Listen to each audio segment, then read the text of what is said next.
절 말씀하고 비슷한 내용이 에베소서 5장 6절로 9절, 그리고 골로새서 3장 22절 이하, 그 다음에 디도서 2장 9절에 나옵니다.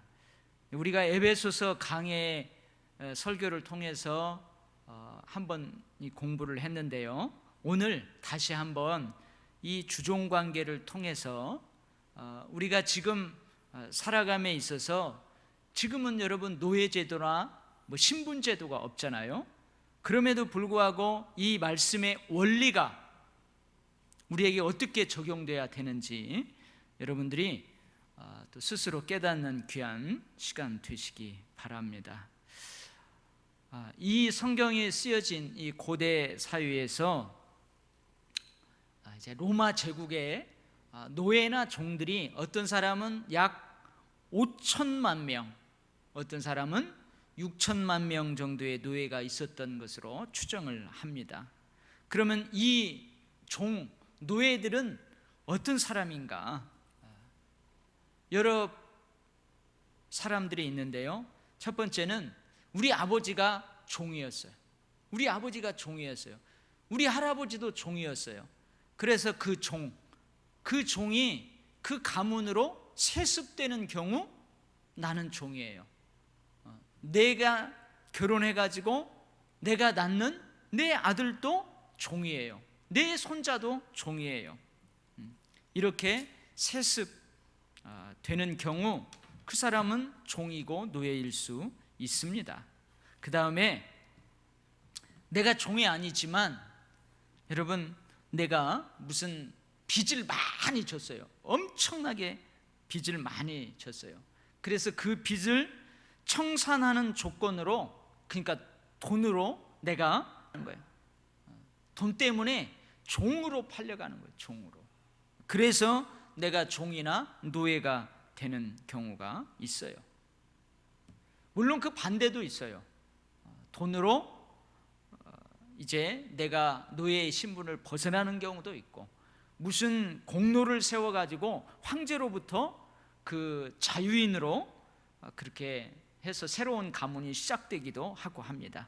그 다음에 또 어떤 사람들이 종이 되느냐 하면 전쟁 포로들.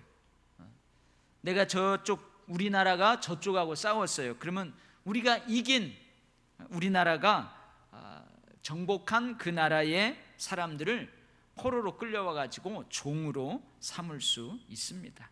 여러분, 그런 사람들이 6천만 명 내지는 5천만 명이 있었어요. 그러면은 이 종들, 노예들은 주로 무슨 일을 했는가? 뻔하죠. 좋은 일 시켰겠어요? 좋은 일 안 시키죠.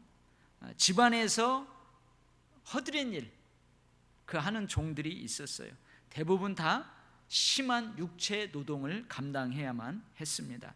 물론 그 종들 중에서는요, 의사나 교사, 어떤 행정, 그런 교육을 받은 사람들도 있었답니다. 그러나 그들이 종의 신분을 가지고 있으면, 노예의 신분을 가지고 있으면 그들은 사회적으로 어떻게 대우를 받았느냐 하면, 여러분, 사람이 아니었어요. 사람인데 사람이 아니에요. 이 마이크 취급하는 거예요. 물건 취급하는 거예요. 물건 취급. 그래서 여러분, 아마 우리 어르신들도 이 이름은 다 알죠? 아리스토텔레스. 여러분, 대부분 다 이 사람은 알아요.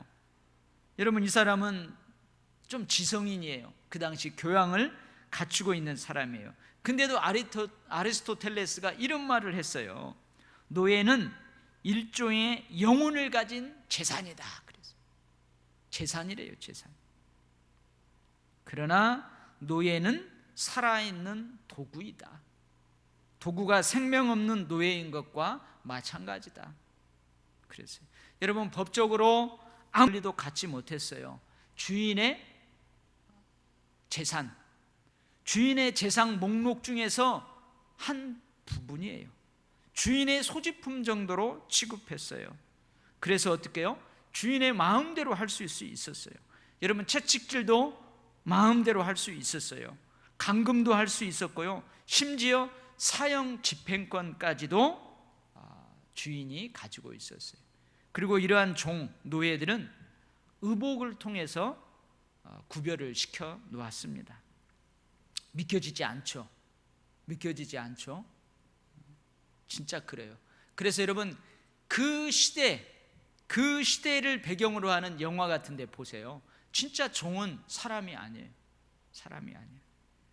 여러분, 이런 시대에 복음이 로마 각 지역으로 전파되면서 이 기독교 공동체에 주인이 있잖아요. 주인이 있어요. 상전, 자유인도 있고, 그 다음에 누구도 예수 믿게 돼요? 종, 멍에 아래에 있는 사람들도 예수를 믿게 돼요. 여러분, 우리나라도 처음 이제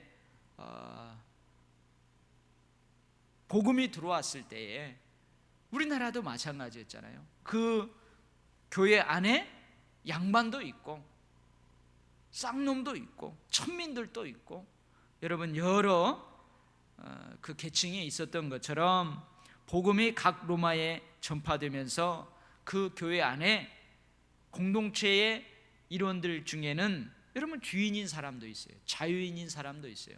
그리고 그 주인, 자유인의 집에서 종살이하는 종들도 있게 되었어요. 그래서 이 복음 안에서 상전과 종의 관계를 어떻게 해야 하는가, 여러분, 가르침이 필요했습니다. 그런데 이 사도 바울의 주종관계에 대한 가르침은 여러분 그 시대적 상황에서 파격적인 가르침이었습니다. 어찌 보면은 사회의 근간을 흔들 수도 있는 그런 가르침이었어요. 어떤 분들은 그래요. 아니, 예수님도 왜 이 종의 제도를 파하지 못하셨을까? 그렇잖아요. 예수님도 예수님 시대 당시에 여러분 이 종의 제도에 대해서 뭔가 이 종의 제도는 없어져야 된다, 폐지되어야 된다, 그러지 않으시고 그 종을 인정해요. 종과 상전의 관계를 인정하세요. 사도 바울도 마찬가지예요. 그걸 인정해요. 그러나 이 주종관계가 복음 안에서 어떻게 돼야 되는지 그것을 가르칩니다. 그런데요, 그 가르침인 이 성경이 그들의 심장에 파고 들어갈 때, 그들의 일상에 파고 들어갈 때, 여러분 결국은 노예제도는 폐해지고 말았어요. 그렇잖아요? 노예제도는 폐해지고 말았어요. 여러분, 지금은 노예제도가 그래서 없습니다. 우리나라 신분제도도 폐지되었어요. 우리 가보개혁 1894년대에 우리나라에 있던 이 신분제도도 폐해졌어요. 조선시대 여러분 신분제도 있어요. 양반, 중인, 그 다음에 상민, 천민, 그렇게 신분제도가 있었어요. 특별히 여러분 천민들, 노비들을 말하는 거예요. 나라에서 가지고 있는 노비가 있어요. 물품처럼 가지고 있는 노비가 있고, 개인이 소유하고 있는 노비가 있었어요. 기생, 광대, 백정, 무당, 이런 사람들은 천민이에요. 과거를 볼 수 없었어요. 사람 취급 안 했어요. 그래서 이들은 세금도 안 냈어요. 자, 여러분, 노예제도, 신분제도는 이미 폐해지고 없어요. 근데 우리가 지금도 이 성경의 주종관계에 대한 가르침을 우리가 따라야 되나? 이것이 우리에게 뭔 유익을 주나? 여러분, 그런 생각을 할 수 있어요. 여러분, 노예제도도 신분제도도 폐지되었기 때문에 이 말씀도, 이 주종관계에 대한 말씀도 성경에서 빠져야 된다. 혹시 여러분 그런 생각을 가지고 계시는 분이 있습니까? 그렇지 않습니다. 이 성경의 주종관계에 대한 가르침의 원리들은 여러분 오늘날도 여전히 적용될 수 있습니다. 여러분, 주인과 노인의 관계는, 주인과 노예, 주인과 종의 관계는 아니지만 지금도 여러분 갑을 관계가 있어요. 그죠? 노사 간의 관계가 있어요. 그죠? 일하고 관련돼서 고용 관계가 있단 말이에요. 그런 것뿐만이 아니고 사람들이 모인 그 사회에는 시간이 흐르면 반드시 질서와 규칙이 있게 마련이에요. 그 질서와 규칙 안에서 서로의 관계가 형성됩니다. 그런 관계 안에서 어떻게 우리가 해야 되는지, 오늘 주시는 이 가르침의 원리를 여전히 적용할 수 있다는 거예요. 여러분, 문구 하나하나대로 적용하는 것이 아니고 그 당시 주었던 그 원리들은 변함없이 지금도 우리의 삶에 여러 가지 관계되어지는 그 관계 안에 적용할 수 있다는 말이에요. 여러분, 하나 생각해 보세요. 노사 간의 관계, 갑을 관계, 이거 사회 문제가 많이 되고 있잖아요. 뭐 갑질한다고 하고 뭐 그러잖아요. 요즘은 누가 갑이고 누가 을인지 잘 모르겠어요. 아무튼 이런 관계들이 많이 있어요. 그래서 오늘 여러분 설교를 들으면서 여러분들이 스스로 내가 지금 직장에 다니는데 직장에서 내 상사가 있어요. 내 사장님이 있어요. 내가 어떤 관계를 해야 정말로 성경적인 관계를 맺고 내가 그 관계를 잘 유지할 수 있는가? 여러분들 관계 가운데에는 사장님이 있을 수 있어요. 경영자가 있을 수 있어요.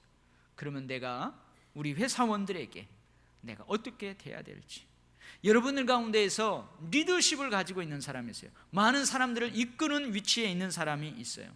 그리고 여러분들 가운데에는 그 리더십에 순종해야만 하는, 따라야만 되는 팔로워십을 갖고 있는 사람들도 있어요.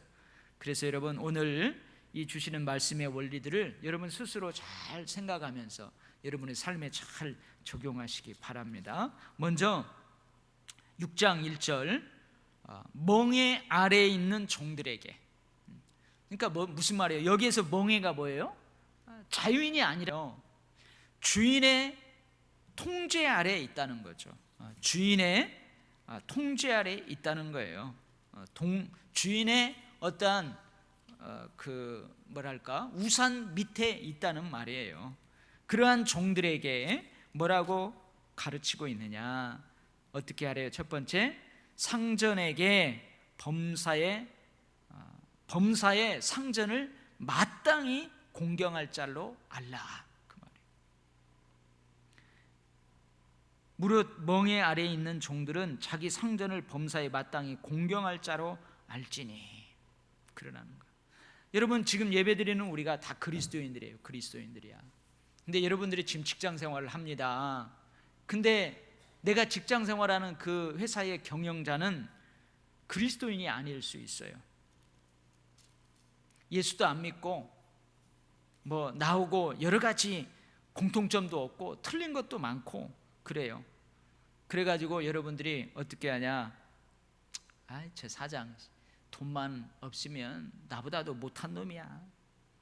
돈 때문에 저러는 거지, 내가 진짜 우리 사장만 아니면. 여러분, 이런 마음으로 직장 생활하면 안 된다는 거예요.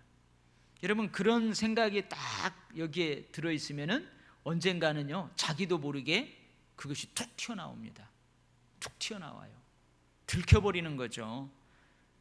여러분, 그러할 때 예수 안 믿는 사장이 내가 예수 믿는 걸 알아요. 내가 예수 믿는 걸 알아. 저놈 봐라 그러는 거예요. 여러분, 범사의 상전을 마땅히 공경할 자로 알라. 여러분, 나보다 권위자를 마땅히 공경할 자로 알라는 거예요. 왜요? 왜 그렇대요? 오늘 6장 1절, 그 이유는 하나님의 이름과 교훈으로 비방을 받지 않게 하려 함이라, 그런 말이에요. 무슨 말이냐? 예수 안 믿는 사장, 그 사장이 내가 예수 믿는 줄 알아요. 얘는 성경의 원리를 가치관으로 알고 사는 줄 알아요. 아주 믿음도 좋고 그런 줄 알아요. 근데 마땅히 공경할 자로 알지 못하고 무시하는 거죠. 사장을 무시하고 자기 마음대로 하고, 그러면 어떻게 돼요? 하나님의 이름 먹칠하는 거예요. 하나님이 가르치는 교훈, 비방을 받게 된다는 거예요.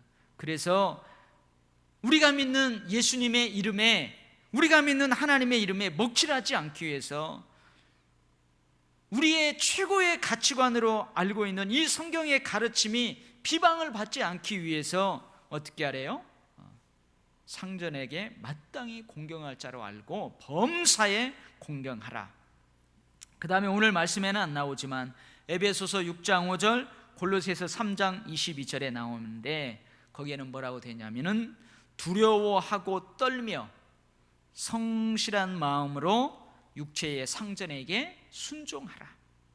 공경할 자로 알 뿐만 아니고 순종하라. 순종하라. 어떻게요? 두렵고 떨며 성실한 마음으로 육체의 상전에게 순종하라. 에베소에 보면 어떻게 순종하라면 그리스도께 하듯 순종하래요. 그 다음에 세 번째 뭐라고 하냐면 마음으로 하나님의 뜻을 행하고 기쁜 마음으로 섬기기를 주께 하듯 하라. 사람에게 하듯 하지 말라. 눈가림만 하여 사람을 기쁘게 하는 자처럼 하지 말라. 그래서 어떻게 하라고요? 그리스도의 종들처럼. 여러분, 그리스도의 제자들처럼. 여러분, 내가 예수 그리스도의 제자예요. 그러면 여러분, 예수님을 여러분 기쁨으로 섬기지 않겠어요? 예수님의 가르침, 그것을 예수님의 뜻대로 행하고 기쁜 마음으로 여러분 주님을 섬기지 않겠어요? 그러죠. 여러분, 예수님은 다 아시는데 눈가림만 하겠어요? 상전이 지켜보고 있을 때에만 그 환심을 사기 위해서 열심히 하는 거죠. 열심히 하는 거예요. 그런 거 있잖아요. 얄미운 사람 있잖아요. 내나 노닥노닥해요. 노닥노닥, 일도 않고 뺀질뺀질해. 근데 사장님이 나타나면은 귀신같이 알고 그냥 노닥거리다가 막 일 열심히 하는 것처럼 하는 거예요. 사장님, 참 성실하구나. 근데 나는 사장님이 있든 없든 신경 안 써요. 내가 할 일 마땅히 열심히 일을 해요. 사장님 보든 안 보든. 근데 잠깐 쉬어. 아이고, 꼭 쉬는 것을 누가 봐요? 사장님이 꼭 내가 쉴 때 오는 거야. 그러면 사장은 저놈은 뺀질뺀질하구나. 여러분, 사람에게 잘 보이려고 상사가 지켜보고 있을 때에 그의 환심을 사기 위해서 그렇게 하지 말래요. 그렇게 하지 말래요. 겉만 보시지 않고 속 중심까지 보시는 그리스도 예수님을 위해서 행동하는 종처럼 하나님의 뜻을 행하는 것처럼 위선이나 숨긴 동기 없이 그렇게 하라는 거예요. 왜요? 이유가 있어요. 왜 그렇게 하래요? 골로새서 3장, 에베소 6장에 보면 이는 각 무슨 선을 행하든지 종이나 자윤이나 주께로부터 그대로 받은 줄을 알미라. 왜? 기업의 상을 주께 받을 줄 아나니 너희는 주 예수 그리스도를 섬기느니라. 불의를 행하는 자는 불의의 보응을 받으리니 주는 사람을 외모로 취하심이 없느니라. 여러분, 그렇게 하는 거 모를 것 같아도요, 다 안다는 거죠. 결국은 그게 드러나게 되어 있다는 거예요. 그래서 그리스도의 종으로서 예수 그리스도에게 하듯이 그렇게 하라는 거예요. 아멘. 여러분, 우리는 종이 아니에요. 근데 여러분, 이러한 원리들은 여전히 우리의 인간관계에서 적용을 할 수 있습니다. 그리고 네 번째는 뭐냐면 자기 상전들에게 범사에 순종하여 기쁘게 하고 거슬러 말하지 말라.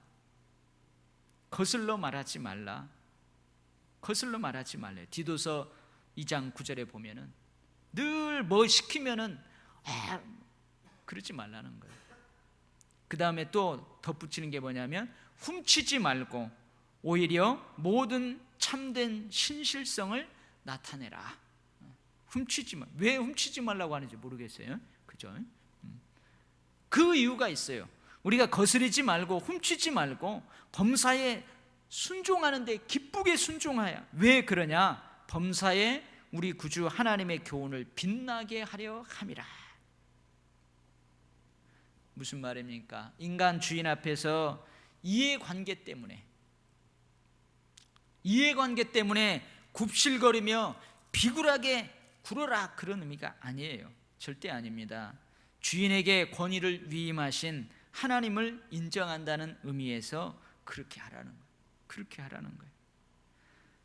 여러분, 우리의 믿음, 우리의 신앙은 일상적인 삶, 일상적인 삶의 영역에서 우리의 행함과 밀접한 관련이 있습니다. 여러분, 신앙과 인격은 분리될 수 없어요. 교회에서 인격적인 삶만이 신앙이 아닙니다. 교회 안에서 목사에게 보여지는 거, 성도들에게 보여지는 거, 여러분, 그것만이 인격적인 삶이 전부 아니에요. 그래서 저는 청년들 오래 지도하면서요, 교회 안에서 커플들이 많이 생기잖아요. 커플들이 많이 생기면 제가 그러죠. 신앙인으로서의 그 자매를 보지 말라. 신앙으로서의 그 형제를 보지 말라. 인간 누구누구로 보일 때까지 한번 기다려봐라. 그래요. 여러분, 교회 나와서 막 봉사 열심히 하고 뭐 기도도 잘하고 찬양도 잘하고 막 그러는 거, 여러분, 그것도 좋은 거예요. 근데 그것만 보지 말라는 거예요. 그것을 빼고도 인간 그 청년이 보일 때까지 기다려보라는 거예요. 이것을 기다리지 못해서 여러분, 많은 상처를 받기도 합니다. 왜 그래요? 보여지는 모습은 좋거든요. 교회 안에서의 모습은 좋거든요. 좋아요. 근데 조금씩 알아가니까 그거하고는 참 다르게 좋지 않은 모습들이 보여지는 거예요.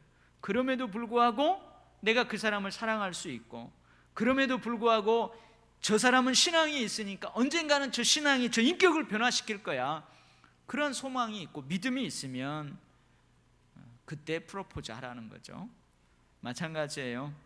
일상적인 삶의 영역인 가정과 직장, 사회에서도 신앙 인격으로 여러분 그리스도인답게 살아가야 되는 거예요. 살아가야 되는 거예요. 그래서 여러분, 궁금해요? 저에 대해서 궁금해요? 그러면은요, 예고도 하지 말고 갑자기 우리 집에 한번 쳐들어와 보세요. 와가지고 우리 집 현관문에서 초인종 누르기 전에 가만히 있어봐요. 뭔 큰 소리는 나는지 싸우는 소리는 안 나는지 쳐들어가 보는 거예요. 쳐들어가 보는 거예요. 여러분, 제가 여러분 궁금해요? 여러분에 대해서, 정상철 집사님에 대해서 궁금해요? 김호영 집사님이나 우영규 집사님은 궁금해요? 그러면 예고도 없이 직장에 한번 찾아가 보는 거예요. 아니면 집에 예고도 없이 찾아가 보는 거예요. 그리고 초인종 누르기 전에 귀담아 들어보는 거죠. 근데 막 거기에서 갑자기 막 우리 안수 집사님 입에서 막 욕이 튀어나와 버리고 막 갑자기 막 여기저기서 쨍그랑 뭐 막 터지는 소리가 나오고, 그럴 수 있죠. 어쩌다가 그럴 수 있어요. 근데 그것이 잦으면 안 되는 거죠. 그죠? 이게 신앙과 인격이 분리되면 안 된다. 그래서 여러분, 사실은 이 신앙과 인격이 점점 일치가 되어 가야 되는데, 일치가 되어지는 가정 가운데서 여러분들이 괴리감을 느끼는 거예요. 그래서 막 가슴 치는 거죠. 교회에서는 이렇게 거룩한 사람으로, 근데 막 가정이나 직장에 가면은 아니야. 그러면 여러분 또 교회 오면은 정말로 제가 그렇게 살은 때가 있었어요. 참 울기도 많이 울었네요. 저는 진짜 청년 때, 특별히 청년 때. 우리 집에서 나밖에 안 믿으니까. 근데 교회에서는요, 연극도 잘하고 딱 못하는 거 하나 있었어요. 뭐냐면 노래는 못해. 찬양 막 반음씩 올라가 버리고 내려가고 못해. 다른 건 다 잘해. 막. 와, 우리 용이 잘한다. 야, 잘한다. 집에 가면 동생들 쥐잡듯이 잡들이고요, 엄마한테 아빠한테 함부로 하고요. 나도 모르게 왜 그런가 하면 짜증내고요. 그러는 거예요. 교회 장로님이나 집사님들한테, 권사님들한테는 천사같이 잘하면서 집에 오면 막 그러는 거예요. 진짜 많이 울고도 많이 울었어요. 이게 막 안 되니까. 이게 외식적이고 가식적이고 이게 많이 좁혀지는 거예요. 그러면서 자기 가슴을 치면서 괴리감을 느끼면서 이제 성령의 위로하심과 성령의 강권적인 역사를 통해서 신앙과 인격이 점점 일치되어 가는 거예요. 오늘 특별히 별표를 답니다. 오늘 말씀의 2절 말씀은 여러분 당구장 표시를 하는 거예요. 당구장 표시를 하는 거예요. 특별히 뭐냐면, 나만 예수 믿는 게 아니고 우리 상전, 우리 주인도 예수 믿어요.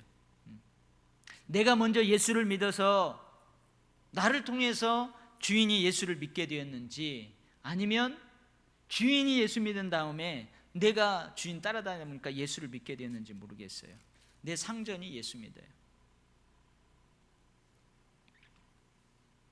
상전과 종 모두 믿는 형제일 경우 어떻게 해야 되는가? 여러분 어떻게 해요? 오늘 형제라고, 같은 믿는 형제라고 가볍게 여기지 말라. 어떻게 해요? 더 잘 섬기게 하라. 왜 그래요? 유익을 받는 자들이 믿는 자요, 사랑을 받는 자이기 때문에. 우리 사장님이 믿는 사람이에요. 근데 나도 믿어요. 같은 교회 다녀. 그러니까 우리 사장님이 같은 교회 다니고 그런다고 나를 배려를 많이 해. 나를 특별히 더 사랑해. 그러면 어떻게 해야 돼? 나도 더 잘하라는 거예요. 가볍게 여기지 말라요. 저 우리 사장님은 우리 교회 장로님이야. 나를 극진히 사랑해. 그러니까 나를 잘 이해해줘. 그러니까 더 불성실해버리고 이해하겠지 하고 막 그렇게 하지 말라는 거예요. 어떻게 해요? 더 잘 섬기라는 거예요. 더 잘하라는 거예요. 더 잘하라는 거예요. 아멘. 여러분 그런 경우 많이 봐요. 물론 그 사장님도 잘해야 되지만 그 직원도 잘해야 돼요. 그래서 오히려 같은 교회 집사님이 운영하는 그 업체, 중소기업 한 100여 명 되는 중소기업에 그 집사님의 같은 교인이어가지고 그 같은 교인 형제를 자기 교회 그 회사에 취직을 시켰어요. 근데 거기에서 좋은 관계를 갖지 못하고 오히려 상처받고 그러는 경우도 많이 있어요. 그래서 여러분 오늘 사도 바울이 별표를 해놓는 거예요. 당구장 표시를 해놓는, 중요하다는 거죠. 믿는 형제라고 가볍게 여기지 말고 더 잘 하라는 거예요. 아멘. 그래야 돼요. 그래서 성경에서는요, 믿는 형제들에게 더 잘하라 그래요. 믿는 형제들에게 더 잘하라. 여러분 잠언 25장 13절 말씀입니다. 충성된 사자는 그를 보낸 이에게 마치 추수하는 날의 얼음 냉수 같아서 능히 그 주인의 마음을 시원하게 하느니라. 여러분 종은 주인의 마음, 상전의 마음을 시원하게 해야 합니다.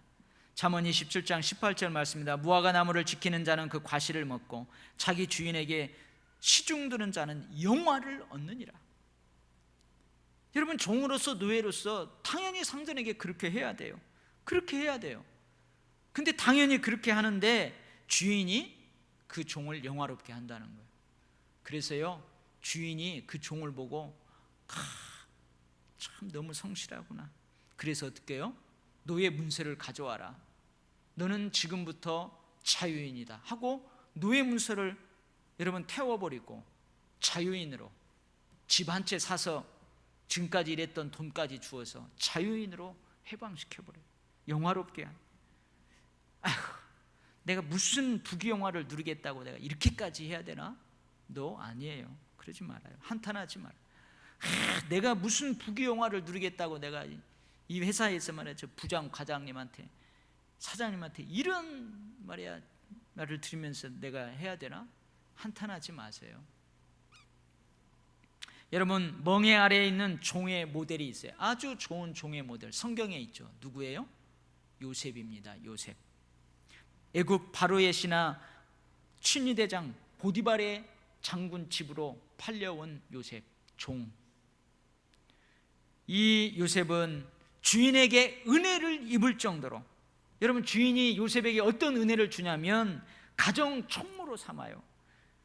주인의 소유를 다 그의 손에 위탁해요. 그럴 정도로 종으로서 노예로서의 삶을 다 했어요. 다 했어요. 그래서 요셉의 종노릇으로 인하여서 요셉의 주인 집에 하나님께서 복을 내리셨어요. 복을 내리셨어요. 야, 엄청난 거죠.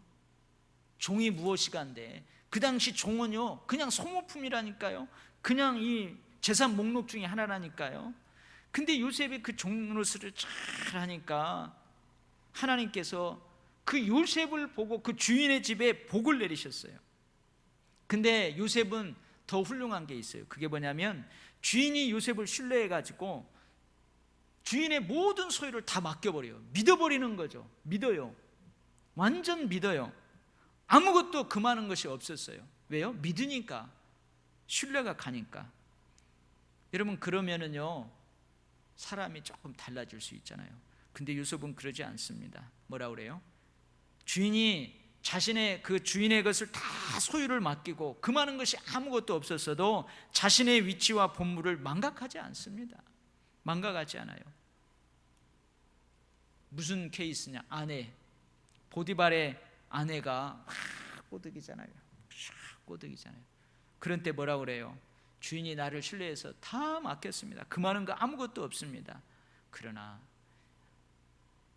사모님만은, 마님만은 아닙니다. 이건 내 위치로서, 내 본분으로서 이건 할 짓이 아닙니다.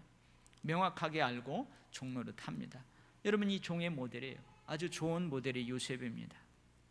그 다음에 종을 둔 상전들에게 종을 준 상전들에게 에베소 6장 9절에 보면은 이와 같이 하라. 그러니까 상전이 종에게 해야 되는 쭉 이야기를 이어간 다음에 상전들도 이와 같이 하라, 그 말이에요. 무슨 말이에요? 존경받고자 한다면 존경을 보이라는 거예요. 여러분, 황금률 있는 것처럼 무엇이든지 남에게 대접을 받고자 하는데도 너희도 남을 대접하라. 이것이 율법이요 선지자이니라. 여러분, 종이 내 소유지만, 내 소유물이지만, 내 재산 목록에 있지만, 그래도 여러분 사람 아니에요. 내가 그렇게 하지 않더라도 그렇게 해야 돼요. 그러나 그 사람이 주인을 존경하고 따른다면 더 기쁨으로, 그 기쁨보다 더 배나 기쁜 마음으로 하지 않겠어요? 상전들은 그렇게 하래요. 그리스도에게 하듯 하래요. 종들도 그리스도에게 하듯 하고, 상전도 자기의 구주인 그리스도에게 하듯 하고, 서로 그리스도에게 하듯 하라는 거예요. 그 다음에 두 번째는 위협을 그치라는 거예요. 여러분, 로마 제국에서는, 그 당시 로마 제국에서는 종을 통제하는 유일한 방법이 있었어요. 그게 뭐냐면 벌을 주는 거예요. 아주 무서운 벌을 주는 거예요. 그래서 여러분, 종의 위치와 본분을 망각하면 무서운 벌을 주겠다고 위협하면서 그 상전의 권위를 지키려고 했었어요. 근데 예수 믿는 상전들, 그리스도인 상전들은 그렇게 하지 말라는 거예요. 너 그렇게 하면은 어마어마한 벌을 줄 거야? 그렇게 위협하지 말라는 거예요. 왜 그래요? 저 종과 나의 상전이 바로 하나님이시기 때문에 그래요. 하나님이시기 때문에 그래요. 요즘은 여러분, 사장님들이 자기 직원들 막 뭐 가지고 안 들으면은 거기는 뭐요? 월급이나 연봉으로의 관계죠. 가지고 어떻게 해요? 좀 그러면은 너 회사 그만둬. 요즘은요, 그게 벌이 아니에요. 그게 위협이 아니에요. 그러기 전에 자기들이 나간다고 그래요. 나 그렇게 하면 나가버릴 거예요. 나간다고 해버려요. 여러분, 위협을 그치라는 거예요. 위협을 그치라는 거예요. 그 다음에 골로새서 4장 1절에 보면 의와 공평을 종들에게 베풀라. 의와 공평을 종들에게 베풀라. 종이라고 아무렇게나 하지 말라는 거예요. 종에게도 의와 공평을 베풀라. 여러분, 위협을 그치고 의와 공평을 종들에게도 베풀고 그래야 될 이유가 뭐냐? 왜? 그 이유가 나와 있어요. 뭐냐? 종과 종의 주인인 상전, 둘 다의 상전이 있다는 말이에요. 내가 최고의 권위자이지만 나보다 더 큰 권위를 가지고 계신 분이 계시다는 거예요. 하나님이 계시다는 거예요. 그렇기 때문에 아무리 상전도 자기 아래에 있는 종이지만 그렇게 하지 말라는 거예요. 상전은 자신의 종과의 관계를 소유주와 물건, 우월한 자와 열등한 자로 여기기보다는 자신이 받고자 하는 것과 같이 그들을 대접하고 위협이라는 부당한 무기를 버리고 종이나 상전이나 모두 똑같은 주인이신 하나님이 계시다는 것을 기억하고 행동하라는 거예요.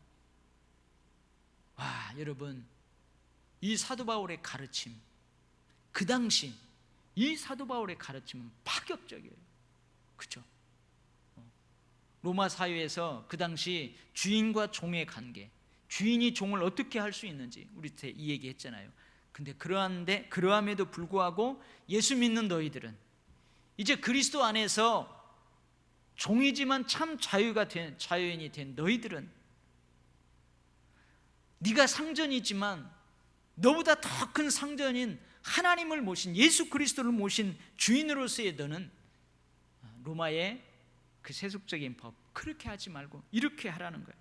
여러분, 이것은요 파격적인 가르침이에요. 파격적인 가르침. 결국은 여러분, 이 파격적인 가르침이 노예 제도를 폐지하고 여러분 신분 제도를 타파하고 지금 우리가 이렇게 있는 거예요. 여러분, 종을 둔 상전의 모델이 있어요. 성경에 나와 있습니다. 종을 둔 상전의 모델 어디에 나와 있냐면 여러분 빌레몬서가 그거예요. 빌레몬서. 골로새서 교회에 빌레몬 장로님인지 집사님인지 모르겠어요. 빌레몬의 종이 있었어요. 오네시모라는 종이 있었습니다. 근데 이 오네시모가 이 빌레몬의 집에서 종살이를 하다가 이 빌레몬에게 큰 손해를 끼치고 도망합니다. 도망해요. 여러분, 골로새 지역이 이쪽 터키 있는 그쪽 지역이죠. 근데 거기서 도망을 해요. 그래서 도망해가지고 어디까지 오냐? 흘러 저 이탈리아 반도 로마에까지 흘러 들어와요. 배를 타고 이 유럽 쪽으로 건너왔는지 아니면은 이 소아시아 저 위쪽으로 해서 데살로니가 있는데 그쪽으로 이렇게 해가지고 노마로 쫙 흘러 들어왔는지 그렇게 흘러 들어왔어요. 아마 도망간 이 오네시모는 아마 빌레몬의 집에서 값진 것을 여러분 도둑질하고 그것을 가지고 도망왔는지도 몰라요. 아니면은 주인에게 큰 해를 끼치는 어떤 사고를 저지르고 도망왔는지도 몰라요. 근데 걔가 로마까지 온 거예요. 그 오네시모가. 근데 그때 사도 바울이 로마의 감옥 있죠? 로마의 감옥 셋집에서 복음을 전하고 있었어요. 죄인의 몸이지만 어느 정도 자유를 가지고 이 셋집이라는 감옥에 가택연금 상태죠.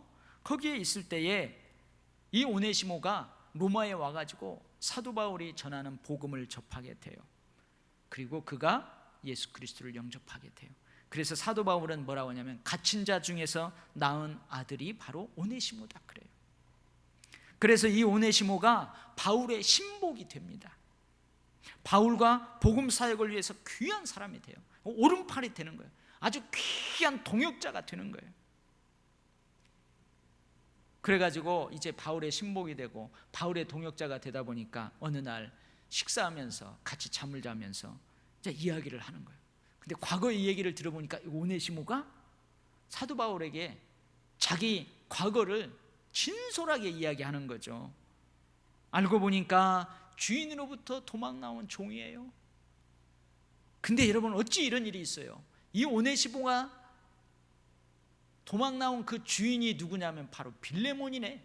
이 빌레몬은 누구냐? 빌립보 교회, 사도 바울이 골로새 교회에서 목회할 때에 여러분, 사도 바울이 그를 말씀으로 잘 양육하고 그를 축복하고 그래가지고 이 빌레몬과 사도 바울의 이 관계는 아주 친분이 있고요, 사랑과 믿음의 교제를 깊게 나누었던 사람이에요. 알고 보니까 여러분, 빌레몬은 예수님에게 그리고 골로새 교회 성도들에게 그리고 사도 바울에게 특별한 사랑을 가지고 있었어요. 믿음을 가지고 있었어요. 그리고 바울은 그 골로새에서 자기가 전하는 복음, 자기의 기도의 축복, 그걸 받고 잘 살아가는 이 빌레몬에게 마땅히 명령할 수도 있습니다. 그래? 걱정 마라. 네 주인 빌레몬은 내가 잘한다. 내가 잘하니까 걱정하지 말라. 괜찮아. 야, 어떻게 이런 일이 있을 수 있느냐 하고 그렇게 안심시킨 게 아니에요. 사도 바울이 어떻게 하냐? 오네시모를 보냅니다. 그 골로새로 보내요. 그래가지고 빌레몬에게 가서 네 잘못을 빌으라고 그래요. 그리고 나를 만난 거, 사도 바울 나를 만난 거, 그리고 사도 바울의 뜻을 전하라고 그래요. 빌레몬이 마땅히 사도 바울하고 같이 하나님 나라를 위해서 헌신해야 되는데 빌레몬이 그렇게 못하니까 이 오네시모, 빌레몬의 종이었던 오늘 사도 바울의 복음사에게 동역시키고 싶으네, 동참시키고 싶다. 그 뜻을 전하라는 거예요, 네 주인에게. 그리고 승낙을 받아 오라는 거예요. 그러면서 사도 바울이 오네시모에게 편지를 한 통 써서 보냅니다. 그 편지의 내용이 그래요. 빌레몬, 이래이래 하다 보니까 네 종, 도망 나온 네 종, 너에게 큰 손해를 입힌 종을 내가 복음으로 낳았다. 그가 가거든 종같이 대하지 말고 종 이상으로 곧 사랑받는 형제로 대라 그래. 여러분 그럴 수 있겠어요? 여러분 빌레몬하고 빌레몬의 아내 그 집안의 종들이 막 일을 하고 있어요.